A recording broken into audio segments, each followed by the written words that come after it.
শুনছিলেন সংবাদ শিরোনাম। এবার চলে যাব পুরো সংবাদে। সারা দেশে বিক্ষোভ কর্মসূচি পালন করছে বৈষম্য বিরোধী ছাত্র আন্দোলন। বিকেল ৩টায় ঢাকা কেন্দ্রীয় শহীদ মিনারের সামনে জড়ো হন শিক্ষার্থীরা। সেখান থেকে বিক্ষোভ মিছিল নিয়ে বিভিন্ন সড়ক প্রদক্ষিণ করেন তারা।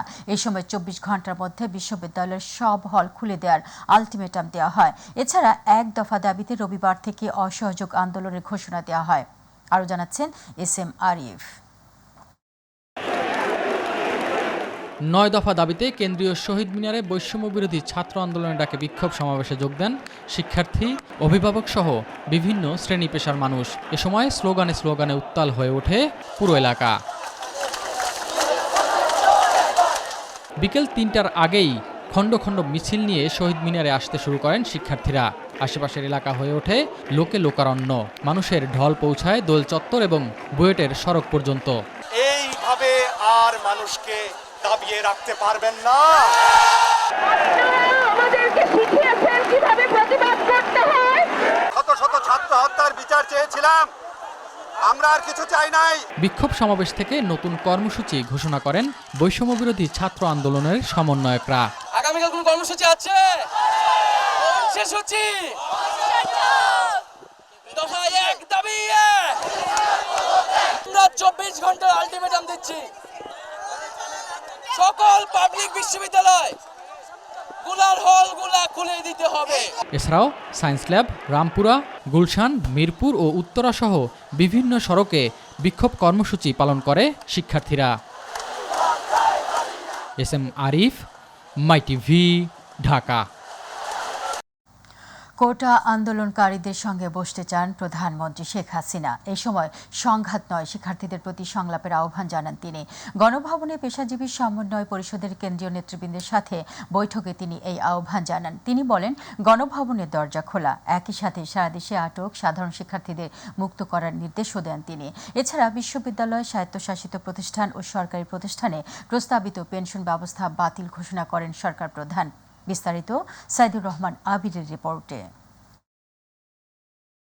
সাম্প্রতিক পরিস্থিতিতে গণভবনে পেশাজীবী সমন্বয় পরিষদের সাথে বৈঠক করেন প্রধানমন্ত্রী শেখ হাসিনা। এবং আপনাদের সামনে আমি বলতে চাচ্ছি, যেটা দেশবাসীরও জানা উচিত, কোটা সংস্কারের পর বৈষম্য বিরোধী ছাত্র আন্দোলনের আরও যে কোনো দাবি নিয়ে ছাত্রদের সাথে আলোচনায় বসার আন্তরিক ইচ্ছা পোষণ করেন প্রধানমন্ত্রী। আমার সাথে যদি বসতে চায় তাহলে আমি বসতে রাজি। তারা যদি এখনও আসতে চায়, কথা বলতে চায়, আমি তাদের সাথে কথা বলতে চাই, তাদের কথা শুনতে চাই, তাদের দাবি কি কি বাকি আছে আমি এটা শুনতে চাই, এবং যেটা আমাদের সাধ্যমতো সেটা আমি পূরণ করতে চাই।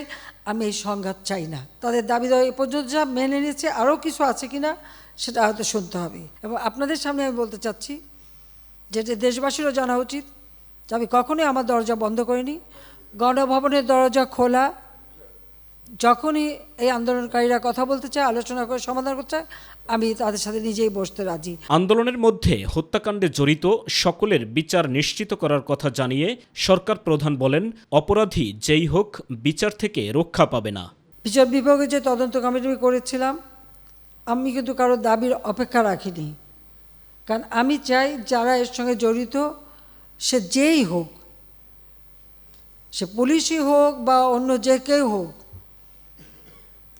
যারা অস্ত্রধারী, যারা এই ধরনের ঘটনা ঘটায়, তাদের সকলেরই তদন্ত হোক, বিচার হোক। এবং এই যে সমস্ত জিনিস জ্বালাও পোড়াও সবগুলি, শুধু ঢাকা না, যে কয়টা জায়গায় এই ধরনের ধ্বংসাত্মক কার্যকলাপ হয়েছে সেগুলি যেন তদন্ত করে যথাযথ বিচার হবে। আমি এটা স্পষ্ট বলি, হত্যাকাণ্ডের সঙ্গে যারা জড়িত, সে যেই হোক, অবশ্যই তাদের বিচার করা হবে। যেমন রংপুরে একটা ঘটনা ঘটেছে, যে পুলিশ দায়ী, সেই পুলিশকে সাসপেন্ড করা হয়েছে এবং তার বিরুদ্ধে তদন্ত হচ্ছে এবং তার বিচার হবে। শিক্ষকদের পেনশন স্কিম বাতিলের ঘোষণা দেন প্রধানমন্ত্রী। সার্বজনীন পেনশন স্কিম, এটা কিন্তু 2008-এর নির্বাচনী স্তরে আমাদের ছিল যে আমরা এটা করব। আমরা বহু সময় নিয়ে এটা অনেক চিন্তাভাবনা করে সার্বজনীন পেনশন স্কিমটা আমরা চালু করেছি, এবং সেখানে কিন্তু বিভিন্ন শ্রেণীর মানুষের জন্য বিভিন্নভাবে সুবিধা আমরা দিয়েছি। যে বিশ্ববিদ্যালয়, স্বায়ত্তশাসিত প্রতিষ্ঠান এবং প্রজাতন্ত্রের সকল বেতনভোগ কর্মচারীদের ক্ষেত্রে সার্বজনীন পেনশন ব্যবস্থায় অংশগ্রহণের বাধ্যবাধকতা বাতিল করে দিয়েছি, একবারে বাতিল করে দিয়েছি। ইতিমধ্যেই আটক শিক্ষার্থীদের ছেড়ে দেওয়ার নির্দেশনা দেওয়া হয়েছে বলে জানান সরকার প্রধান শেখ হাসিনা। অ্যারেস্ট যারা করা হয়েছে তাদের মধ্য থেকে যারা ছাত্র ছিল, পরীক্ষার্থী, তাদের সবাইকে কিন্তু জামিন দিয়ে ছেড়ে দেওয়া হয়েছে। আর সাথে সাথে আমি এটাও নির্দেশ দিয়েছি যে এর ভিতরে যারা নিরীহ আছে তাদের সবাইকে এবং ছাত্র যারা তাদেরকে মুক্তি দেওয়া শুরু করবে এবং সেটা শুরু হয়ে যাচ্ছে। সাইদুর রহমান আবির, মাই টিভি, ঢাকা। কোটা আন্দোলনকে কেন্দ্র করে গেল কয়েকদিনে ঘটে যাওয়া সহিংসতার তীব্র নিন্দা জানিয়েছে সাধারণ শিক্ষার্থীরা। সেই সাথে 9 দফা দাবি বাস্তবায়ন সহ অনতিবিলম্বে সহিংসতা বন্ধ করে নিরাপদ শিক্ষার পরিবেশ নিশ্চিত করার দাবি তাদের। অন্যদিকে শিক্ষার্থীদের নিরাপত্তার দাবিতে মানববন্ধন করেছেন অভিভাবকরা। আর বিশিষ্টজনরা বলছেন আলোচনার মাধ্যমে সংকট সমাধানের পথ এখনো খোলা আছে। আবু সাইদ অপুর রিপোর্টে বিস্তারিত। কোটা আন্দোলনকে কেন্দ্র করে গেল কদিনের ঘটে যাওয়া সহিংসতার তীব্র নিন্দা জানিয়েছেন সাধারণ শিক্ষার্থীরা। সেই সাথে 9 দফা দাবি বাস্তবায়ন সহ অনতিবিলম্বে সহিংসতা বন্ধ করে নিরাপদ শিক্ষা পরিবেশ নিশ্চিত করার দাবি তাদের। আর এ লক্ষ্যে আজ সকালে রাজধানীর শাহবাগে সাধারণ শিক্ষার্থীর মঞ্চে মৌন অবস্থান কর্মসূচি পালন করে শিক্ষার্থীরা। ঢাকা বিশ্ববিদ্যালয় সহ সারা বাংলাদেশে সকল শিক্ষা প্রতিষ্ঠানে শিক্ষা পরিবেশ নিশ্চিতকল্পে আইন শৃঙ্খলা বাহিনীর যে সরব উপস্থিতি সেটা প্রত্যাহার করতে হবে। কোটা আন্দোলনে অপ্রীতিকর ঘটনার সাথে সম্পৃক্ত সকল ব্যক্তি ও প্রতিষ্ঠানের সম্পৃক্ততা তদন্তের মাধ্যমে দ্রুততম সময়ে বিচারের আওতাভুক্ত করতে হবে। আর এদিকে চলমান পরিস্থিতিতে শিক্ষার্থীদের নিরাপত্তা চেয়ে মানববন্ধন করেছেন অভিভাবকরা। সকালে রাজধানীর মালিবাগে এই মানববন্ধন কর্মসূচি পালন করে সকল প্রকার সহিংসতার প্রতি নিন্দা জানান তারা। অপরদিকে চলমান সংকট নিরসনে আলোচনার কোনো বিকল্প নেই বলে জানিয়েছেন দেশের বিশিষ্টজনরা। দুপুরে রাজধানীর সিড্রাপে সম্প্রীতির বাংলাদেশ আয়োজিত সন্ত্রাস চাই না শান্তি চাই শীর্ষক আলোচনা সভায় এসব কথা বলেন তারা। আমরা মানবিক বাংলাদেশ গড়বার কথা শিখেছি, সেটি যদি আমরা এখনো ধারণ করতে পারি তাহলে আমরা আমাদের যে প্রারম্ভিক পাতায় কাগজে লিখেছি যে নবীন এবং প্রবীণ যদি হাত ধরাধরি করে চলতে পারে তাহলে বাংলাদেশ কখনোই পথ হারাবে না। দ্রুত এই সংকট নিরসন হবে এমনটাই প্রত্যাশা সচেতন মহলের। সংঘাত বন্ধ করা যায়। আবু সাইদ অপু, মাই টিভি, ঢাকা। আওয়ামী লীগ সাধারণ সম্পাদক ওবায়দুল কাদের বলেছেন, সামাজিক যোগাযোগ মাধ্যমে একটি চক্র গুজব ছড়িয়ে ফায়দা নেওয়ার চেষ্টা করছে, যারা বাংলাদেশকে অকার্যকর রাষ্ট্রে পরিণত করতে চায়। ধানমন্ডিতে এক ব্রিফিংয়ে তিনি জানান, শিক্ষার্থীদের কাছেও দায়িত্বশীল আচরণ প্রত্যাশা করে সরকার। আমরা শিক্ষার্থীদের উদ্দেশ্যে বলতে চাই, সামাজিক যোগাযোগ মাধ্যমে সাইবার সন্ত্রাসীরা বিভিন্ন গুজব অপপ্রচার চালাচ্ছে। দেশ বিরোধী একটা মোহন চলমান সংকট জিয়ে রেখে ফায়দা লুটার তৎপরতা চালাচ্ছে। ইতিমধ্যে পরিষ্কার হয়ে গেছে শিক্ষার্থীদের আন্দোলন বেহাত হয়ে গেছে, চলে গেছে তৃতীয় পক্ষের হাতে। বিএনপির মহাসচিব মির্জা ফখরুল ইসলাম আলমগীর বলেছেন, ছাত্রদের আন্দোলনে শুধু সমর্থন নয়, সব রকমের সহযোগিতা করা হবে। একই সঙ্গে দেশবাসীকে এই আন্দোলনে সামিল হওয়ার আহ্বান জানান তিনি। কারাগারে থাকা বিএনপি নেতা আমির খসরু মাহমুদ চৌধুরী ও নজরুল ইসলাম খানের বাসায় যান মির্জা ফখরুল। পরে কথা বলেন সাংবাদিকদের সঙ্গে। এদিকে ভিন্ন এক কর্মসূচিতে সরকারকে ক্ষমতা থেকে সরে যাওয়ার আহ্বান জানিয়েছে ঢাকা বিশ্ববিদ্যালয়ের সাদা দল। মাহবুব সৈকতের রিপোর্ট। গেল 21 জুলাই বিএনপির স্থায়ী কমিটির সদস্য নজরুল ইসলাম খান এবং আমির খসরু মাহমুদ চৌধুরীকে রাজধানীতে তাদের বাসভবন থেকে গ্রেফতার করে আইন শৃঙ্খলা রক্ষাকারী বাহিনী। শনিবার সকালে কারারুদ্ধ নেতা নজরুল ইসলাম খানের সহধর্মিণী অসুস্থ কান্তা ইসলামকে দেখতে এবং পরবর্তীতে আমির খসরু মাহমুদ চৌধুরীর পরিবারের খোঁজ নিতে তাদের বাসভবনে যান বিএনপি মহাসচিব। সাক্ষাৎ শেষে অপেক্ষমান সাংবাদিকদের কাছে দুই নেতার ব্যাপারে কর্তৃপক্ষ কারাবিধি মানছে না বলে অভিযোগ করেন তিনি। পরিবারের কোনো যোগাযোগ নেই, তাদের ওষুধগুলো তারা ঠিকমতো পাঠাতে পারছে না। শিক্ষার্থীদের আন্দোলনে বিএনপির অকুণ্ঠ সমর্থনের কথা পুনর্ব্যক্ত করেন মহাসচিব। এই আন্দোলনে আমাদের শুধু সমর্থন নয়, আমাদের সর্ব রকমের সহযোগিতা সহমতে তাদের সঙ্গে থাকবে। দেশের সকল নেতা কর্মীকেও আমরা এই আহ্বান জানাতে চাই যে ছাত্রদের এই যৌক্তিক আন্দোলনে সকলের সর্বাত্মক সহযোগিতা প্রদান করা। শিক্ষার্থী জনতার আন্দোলন বিজয়ের দ্বারপ্রান্তেও বলে মন্তব্য করেন মির্জা ফখরুল ইসলাম আলমগীর। এই আন্দোলন তার বিজয়ের দ্বারপ্রান্তে এসে গেছে এবং বিশ্বাস করে ইনশাআল্লাহ এই জনগণের বিজয় অবশ্যই হবে, ছাত্রদের বিজয় অবশ্যই হবে। অন্যদিকে শিক্ষার্থীদের চলমান আন্দোলনের প্রতি সংহতি প্রকাশ করে ঢাকা বিশ্ববিদ্যালয় ক্যাম্পাসে র্যালি এবং রাজু ভাস্কর্যের পদদেশে সমাবেশ করেছে বিশ্ববিদ্যালয়ের সাদা দল। যারা হত্যা করেছে তাদের কাছে এই হত্যার বিচার চাওয়ার কোনো যৌক্তিকতা নেই। প্রত্যাশা করি তারা বিবেকের তাড়না নিজের যে ভুল করেছেন সে ভুল উপলব্ধি করে নিশ্চয়ই অতি সত্বর পদত্যাগ করবেন। এদিকে চলমান আন্দোলনে পেশাগত দায়িত্ব পালন করতে গিয়ে সাংবাদিক নিহত হওয়ার প্রতিবাদ এবং গ্রেপ্তারকৃত সাংবাদিকদের মুক্তির দাবি জানান বিএফইউজে এবং ডিইউজের একাংশের নেতারা। আমাদের 5 জন সহকর্মীকে ইতিমধ্যে হত্যা করা হয়েছে, আমাদের সহকর্মীদের অনেককে আহত করা হয়েছে, সাহেব খানকে মিথ্যা মামলায় গ্রেফতার করা হয়েছে। আপনারা এক মুহূর্ত ক্ষমতা থাকার অধিকার নেই। মাহবুব সৈকত, মাই টিভি, ঢাকা। ঢাকা বিশ্ববিদ্যালয়ের আওয়ামী লীগপন্থী শিক্ষকদের সংগঠন নীল দল কোটা সংস্কার আন্দোলনকে কেন্দ্র করে সংগঠিত সব হত্যাকাণ্ড, শিক্ষকদের উপর হামলা, নাশকতা, ধ্বংসযজ্ঞের তদন্ত ও বিচারের দাবিতে মানববন্ধন করেছে। পরে ক্যাম্পাসে মিছিল করে উপাচার্যকে 5 দফা দাবিতে স্মারকলিপি দেন ক্ষমতাসীন দলের সমর্থক শিক্ষকেরা। বেলা 11টা থেকে ঢাকা বিশ্ববিদ্যালয়ের অপরাজেয় বাংলার পাদদেশে নীল দলের মানববন্ধন হয়। পরে দুপুর 12:15টার দিকে সেখান থেকে মিছিল নিয়ে টিএসসির রাজু ভাস্কর্য প্রদক্ষিণ করে উপাচার্য কার্যালয়ে স্মারকলিপি দিতে যান শিক্ষকেরা।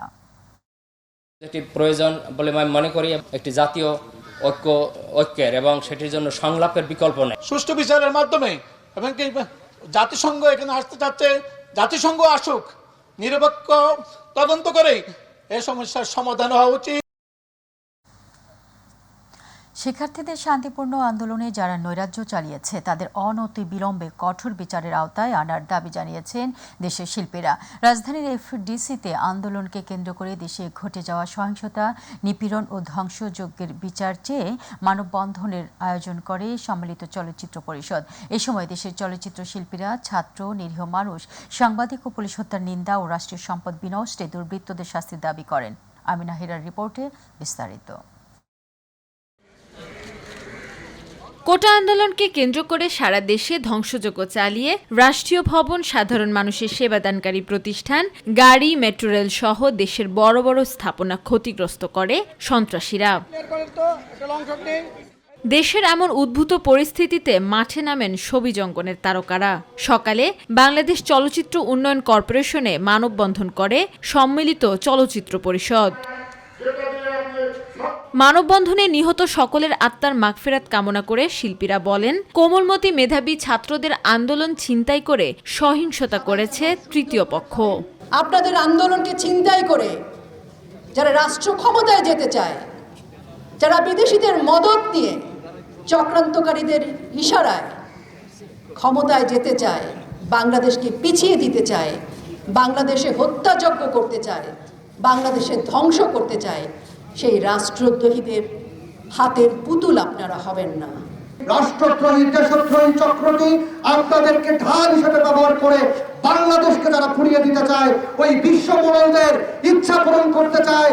আমাদের মাননীয় প্রধানমন্ত্রী, আমাদের সরকার দেখছেন কোথায় কি হয়েছে, এর পিছনে কারা আছে আমরা কি জানি না? আপনারাও জানেন, আমরাও জানি। ঢাল কারা? ঢাল হচ্ছে আমাদের ছাত্রছাত্রীরা ঢাল। নিরীহ মানুষ, সাংবাদিক ও পুলিশ হত্যার নিন্দা ও রাষ্ট্রীয় সম্পদ বিনষ্টে দুর্বৃত্তদের শাস্তির দাবি করেন তারা। ছাত্রদের হাতে কলম, এই ছাত্ররা কি বিটিভি পুড়িয়েছে? এই ছাত্ররা কি তাদের ভবিষ্যৎ কর্মসংস্থান, বিভিন্ন শিক্ষা প্রতিষ্ঠান, বিভিন্ন পুলিশ প্রশাসনের যে বক্সগুলো আছে সেগুলো পুড়িয়েছে? তারা এই সময় আগুনে ঘি ঢালছে। প্লিজ আপনারা কেউ অপব্যাখ্যা করবেন না। আমরা অভিভাবকদেরকে অনুরোধ করছি, আপনাদের বুক খালি হয়েছে সেটা আমরা জানি, সেই কষ্ট আমরা বুঝতে পারছি। আর কোনো মায়ের, আর কোনো অভিভাবকের বুক খালি হোক আমরা চাই না। দ্রুত সময়ের মধ্যে এই ঘৃণিত অপরাধে যারা জড়িত তাদের তদন্ত করে দৃষ্টান্তমূলক শাস্তির দাবি শিল্পীদের। আমেনা হীরা, মাই টিভি, ঢাকা। আগামীকাল খুলছে না প্রাথমিক বিদ্যালয়। চলমান পরিস্থিতি বিবেচনায় সিদ্ধান্ত নেওয়ার কথা জানিয়েছেন প্রাথমিক ও গণশিক্ষা সচিব। রবিবার থেকে সরকারি প্রাথমিক বিদ্যালয় খুলে দেওয়ার সিদ্ধান্ত নিয়েছিল সরকার। এদিন 12টি সিটি কর্পোরেশন এবং নরসিংদী জেলার পৌর এলাকা ছাড়া সারা দেশে অন্যান্য এলাকায় স্কুল খোলার কথা ছিল। কোটা আন্দোলন ঘিরে সৃষ্ট সহিংসতা গত 17 জুলাই থেকে সারা দেশে স্কুল কলেজ অনির্দিষ্টকালের জন্য বন্ধ ঘোষণা করেছিল সরকার। এরপরই দেশের সব পাবলিক ও প্রাইভেট বিশ্ববিদ্যালয় বন্ধ করা হয়। আন্দোলনকারীদের উপর গুলি না চালানোর নির্দেশনা চেয়ে করা রিটটি হাইকোর্টের রবিবারের কার্যতালিকায় এসেছে। আজ সুপ্রিম কোর্টের ওয়েবসাইটে এই তথ্য পাওয়া যায়। এর আগে বুধ ও বৃহস্পতিবার বেঞ্চের কনিষ্ঠ বিচারপতি এস এম মাসুদ হোসেন দোলন অসুস্থতার কারণে ছুটিতে থাকায় বসেনি ডিভিশন বেঞ্চ। ফলে ঝুলিয়ে ছিল আলোচিত এই রিটের শুনানি ও আদেশ। গত সোমবার ও মঙ্গলবার আন্দোলনকারীদের উপর গুলি না চালানোর নির্দেশনা ও কোটা সংস্কার আন্দোলনের 6 সমন্বয়ককে ডিবি হেফাজত থেকে মুক্তির নির্দেশনা চেয়ে রিটের শুনানি হয়। কারফিউ পরিস্থিতি শিথিল ও যান চলাচল স্বাভাবিক হওয়ায় কিছুটা স্বস্তি ফিরেছে বাজারে। তবে বেড়েছে চাল, মুরগি, আলু, পেঁয়াজের দাম। বিভিন্ন কাঁচা বাজার ঘুরে দেখা যায় প্রতি কেজি আলু বিক্রি হচ্ছে 65 থেকে 70 টাকা। বৃষ্টি অজুহাতে বাড়তি সবজির দামও। আবু সাইদ উপর রিপোর্টে বিস্তারিত। দেশের চলমান পরিস্থিতিতে নিত্য প্রয়োজনীয় পণ্যের বাজারেও বিরাজ করছে অস্থিরতা। কাঁচা বাজারে সব ধরনের পণ্যের উপস্থিতি থাকলেও প্রতিনিয়ত বাড়ছে সব ধরনের নিত্য প্রয়োজনীয় জিনিসপত্রের দাম। দামের ক্ষেত্রে হরদম হেরফের খেলা। বাজারে এমন কোনো সবজি নেই যে তার দাম বাড়েনি। মাছ ও মাংসের বাজারও চলছে চরম অস্থিরতা। প্রত্যেকটা সবজি, তারপর মাছ, এগুলো প্রচুর দাম। এই যে হাতে লিস্টে নিয়ে আছে এখানে, আমরা যা চিন্তা করি তার থেকেও বেশি দাম। যে পেশাই থাকুক, যার যত ইনকামই থাকুক, সবার জন্য এটা কষ্টে। এখন যে বাজারের যে পরিস্থিতি, আমাদের আসলে চলার মতন আর কি পরিস্থিতি নাই আর কি। প্রতি কেজি গরুর মাংস 700 টাকা থাকলেও বর্তমানে তা বেড়ে দাঁড়িয়েছে 800 টাকায়। আর প্রকারভেদে মাছের কেজি প্রতি বেড়েছে 70 থেকে 100 টাকা। অর্থাৎ বলতে গেলে সব পণ্যই যেন দামের আগুনের পরশ। এমনটাই অভিযোগ তোলেন ভোক্তারা। জিনিসপত্রের দাম নাগালের মধ্যে যতটা ছিল, এখন অবস্থা আর একটু বেশি খারাপ হয়ে গেছে। প্রতিটাই তোমার দাম বৃদ্ধি পাচ্ছে। যে মানে মরিচ জিজ্ঞেস করতে চান, মানে এক পোয়ার দাম 100 টাকা, মানে 400 টাকা কেজি। আন্দোলনের অজুহাত দেখিয়ে বলছে যে সাপ্লাই আসছে না, সেই কারণে প্রতিটা মাছের কেজিতেই 50 থেকে কখনো কখনো 100 টাকা বাড়িয়ে দিয়েছে। দাম বৃদ্ধির অজুহাতের গল্পটা যেন আগেভাগে মুখস্থ করা ব্যবসায়ীদের। চলমান পরিস্থিতির কারণে আর বৃষ্টি বাদল তো এর জন্য একটু উঠানামা করে। আর কম বিক্রি না করলে আমরা কম কেমনে কিনবো, আর খেতার কাছে কেমনে বেচবো কম। এক গাড়ি আসলে আরেক গাড়ি আসতে পারে না, মাছের দাম গেছে বাড়িয়া। তবে আলোচনা যাই হোক, সব দ্রব্যমূল্যের এই ঊর্ধ্বগতি থেকে পরিত্রাণ পেতে চায় নগরবাসী। একা সরকার বা একা জনগণের পক্ষে সম্ভব নয়, এটা সকলকে এগিয়ে আসতে হবে জিনিসটা করে। অবস্থিত অপু, মাই টিভি, ঢাকা। বাংলাদেশের বিভিন্ন গণমাধ্যমে প্রকাশিত সংবাদ প্রতিবেদন থেকে গতকাল জাতিসংঘের শিশু বিষয়ক সংস্থা ইউনিসেফ এর দক্ষিণ এশিয়া অঞ্চলের পরিচালক সঞ্জয় উইজেসেকারার দেওয়া বিবৃতি বাংলাদেশ সরকারের দৃষ্টিগোচর হয়েছে। এই বিষয়ে একটি বিজ্ঞপ্তি দিয়েছে তথ্য সম্প্রচার মন্ত্রণালয়, যেখানে বলা হয়, সঞ্জয় উইজেসেকারার বিবৃতিতে বলা হয়েছে জুলাই মাসে বিক্ষোভের সময় অন্তত 32 শিশু নিহত হয়েছে। এছাড়া অনেক শিশু আহত হয়েছে এবং অনেককে আটক করা হয়েছে। বাংলাদেশ সরকারের কাছে 32 জন শিশু নিহত হওয়ার এই মুহূর্তে কোনো তথ্য নেই। তাছাড়া ইউনিসেফের এশিয়া অঞ্চলের পরিচালকের এই বিবৃতিতে কোনো নির্ভরযোগ্য তথ্য সূত্রের উল্লেখ নেই এবং নিহতদের নাম, পরিচয়, প্রোফাইল বা তালিকা উল্লেখ নেই। তবে ইউনিসেফের পক্ষ থেকে নির্ভরযোগ্য তথ্য সূত্রের উল্লেখ সহ 32 জন শিশুর মৃত্যুর তালিকা সরবরাহ করা হলে বাংলাদেশ সরকার এই বিষয়ে যথাযথ ব্যবস্থা গ্রহণ করবে। শিশুসহ বাংলাদেশের মানুষের অনাকাঙ্ক্ষিত একটি মৃত্যু কোনোভাবেই সরকারের কাম্য নয় এবং কোটা আন্দোলনকে কেন্দ্র করে সহিংসতায় প্রতিটি মৃত্যুর ঘটনা স্বাধীন বিচার বিভাগীয় কমিশনের মাধ্যমে তদন্ত করে সরকার এর ন্যায় বিচার নিশ্চিত করবে। মৌসুমী বায়ুর প্রভাবে কোথাও থেমে থেমে আবার কখনো টানা বৃষ্টি হচ্ছে দেশের বিভিন্ন অঞ্চলে। ভারী বৃষ্টি আর পাহাড়ি ঢলে ফেনীর মুহুরী নদীর শালধর ও টেটেশ্বরের বন্যা নিয়ন্ত্রণ বাঁধ ভেঙে গেছে। পানি ঢুকে প্লাবিত হয়েছে বেশ কয়েকটি এলাকা। কক্সবাজারের বন্যা পরিস্থিতির কিছুটা উন্নতি হলেও জেলার নিম্নাঞ্চলের ইউনিয়নগুলোর কিছু এলাকা নতুন করে প্লাবিত হয়েছে।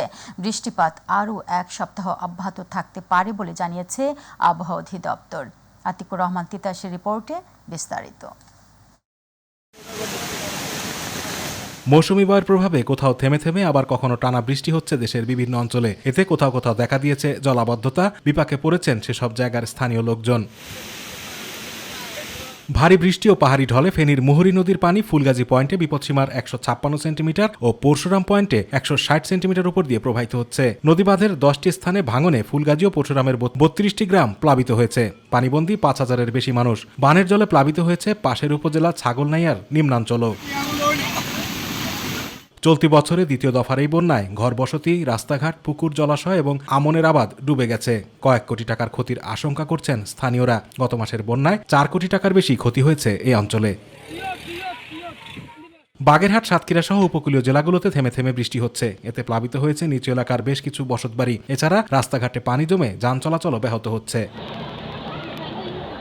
কক্সবাজারের বন্যা পরিস্থিতির কিছুটা উন্নতি হলেও জেলার নিম্নাঞ্চলের ইউনিয়নগুলোতে কিছু এলাকা নতুন করে প্লাবিত হয়েছে। জেলার চকরিয়া, রামু ও পেকে উপজেলার 15টি ইউনিয়নের 1 লাখের বেশি মানুষ পানিবন্দী অবস্থা রয়েছেন। নানা প্রতিবন্ধকতার কারণে পাহাড়ি ঢলের পানি সরে যেতে পারছে না। ঢলের তোরে মাতামুহুরী ও বাকখালী নদীর কমপক্ষে 10টি পয়েন্টে বেড়িবাঁধ ভেঙে গেছে। এদিকে খাগড়াছড়িতে বিরামহীন বৃষ্টিতে সবকটি নদী ও খালে পানি বেড়েছে, তলিয়ে গেছে ঘরবাড়ি ও মাছের ঘের। এতে এই এলাকার শত শত পরিবারকে দুর্ভোগ পোহাতে হচ্ছে। আতিকুর রহমান তিতাস, মাই টিভি।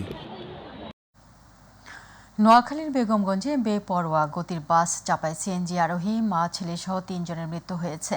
সকালে বেগমগঞ্জ টু ফেনী আঞ্চলিক মহাসড়কের দুর্গাপুর ইউনিয়নের দোকান ঘর এলাকায় এই দুর্ঘটনা ঘটে। নিহতরা হলেন সিএনজি চালক জসিমউদ্দিন ও তার মা তাহেরা বেগম। তবে আরেক নারীর নাম জানা যায়নি। চন্দ্রগঞ্জ হাইওয়ে থানা পুলিশ বিষয়টি নিশ্চিত করেছেন।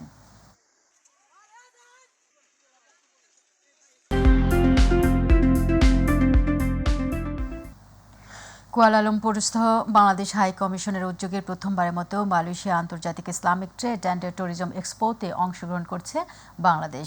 মালয়েশিয়ার অন্যতম পর্যটন নগরী মালাক্কা ইন্টারন্যাশনাল ট্রেড সেন্টারে 1 থেকে 4 আগস্ট পর্যন্ত চলমান এই মেলায় বাংলাদেশ সহ 15টি দেশে 220টি বুথে খাদ্য ও পানীয়, পর্যটন, কৃষি, স্বাস্থ্যসেবা, ফাইন্যান্স, শিক্ষা বিষয়ক পণ্য ও তথ্য প্রদর্শিত হচ্ছে।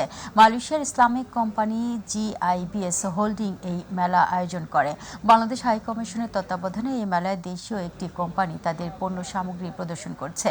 আজ মেলার 3য় দিন মালয়েশিয়ায় নিযুক্ত বাংলাদেশের হাই কমিশনার মোহাম্মদ শামীম আহসান মেলা এবং বাংলাদেশ স্টল পরিদর্শন করেন। এই সময় তিনি বাংলাদেশ হাই কমিশনার স্টলে আগত ব্যবসায়ী ও দর্শনার্থীদের সাথে মত বিনিময় করেন এবং বাংলাদেশের সম্ভাবনাময় বাণিজ্য ও বিনিয়োগ বিষয়ে তাদেরকে অবহিত করেন।